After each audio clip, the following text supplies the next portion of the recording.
বৃহস্পতিবার সবাইকে। আজ হচ্ছে অগ্রহায়ণ মাসের দ্বিতীয় বৃহস্পতিবার। তো আজ হচ্ছে মাকে ধান দেওয়ার ভালো দিন, মানে আজ যে ধান পড়লো মায়ের কাছে, আবার 1 বছর পরে এই অগ্রহায়ণ মাসের আবার একটা ভালো বৃহস্পতিবারের দিন দেখে এইভাবে ধান দেওয়া হবে। তো আজ যেহেতু মাকে ধান দেওয়া হচ্ছে, তাই পুরনো জামা কাপড় খুলিয়ে স্নান দান করিয়ে মাকে এখন নতুন বস্ত্র পরিয়ে সঙ্গে রূপোর হারটাও পরিষ্কার করলাম, তবে ভালোভাবে পরিষ্কার করতে পারিনি। আর আমাদের গোপালকেও সুন্দর করে সাজালাম, তবে মুকুটটা গোপালের মাপে পাইনি, তো আজকে নিয়ে আসবে বলেছে মামের বাবা। আর এইদিকে দেখো ধান ভর্তি করে রেখে দিলাম, তারপরে সুপুরি দিয়ে এইভাবেই এখন আমি পুজো করে নেব।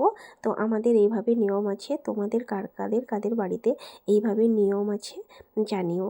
তো আমাদের বাড়িতে আমাদের বিয়ের আগে থেকে, বরং আগের বছর পর্যন্তই কিন্তু ঠাকুরমশাই পুজো করতো।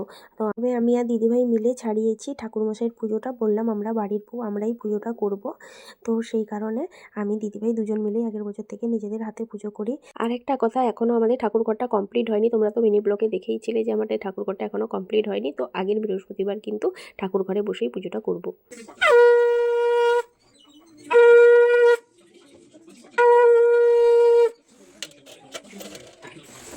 নিজের মন থেকে যেভাবে পেরেছি পুজোটা করেছি, জানি না কীভাবে নিয়ম কানুন দিয়ে করতে হয়। তোমরা যদি জেনে থাকো অবশ্যই বলো। আর যদি কোনো ভুল ত্রুটি হয়ে থাকে, মার কাছে আমি বারবার ক্ষমা চেয়ে নিয়েছি যে মা আমার ক্ষমা করে দিও যদি কোনো ভুল ত্রুটি হয়ে থাকে। লক্ষ্মী দেবী প্রতি বৃহস্পতিবারের চালিও ব্রতকথা।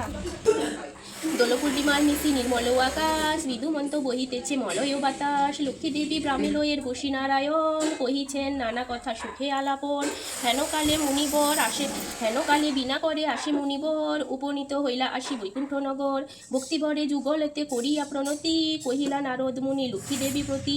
কি কারণে আজি হেথা লক্ষ্মী জিজ্ঞাসিলা, পদে নতি পুনরায় ঋষি নিবেদিলা। তো আমি এদিকে পুজো করছিলাম আর এইদিকে দিদিভাই রান্না বান্না করছিল। আজকে যেহেতু আমরা ঠাকুরকে ধান দিয়েছি, তাই ভাত খাবো না, আমাদের জন্য এগুলো বানিয়েছিল, তবে বাড়ির সবার জন্য কিন্তু ভাত হয়েছে। তো আজকের এই ছোট্ট মিনি ব্লগটি তোমাদের কেমন লাগলো অবশ্যই কমেন্ট করে জানিও। ভালো লাগলে লাইক শেয়ার সাবস্ক্রাইব করে পাশে থেকো। চলো, আমার দুই জায়ের তরফ থেকে সবাইকে টাটা।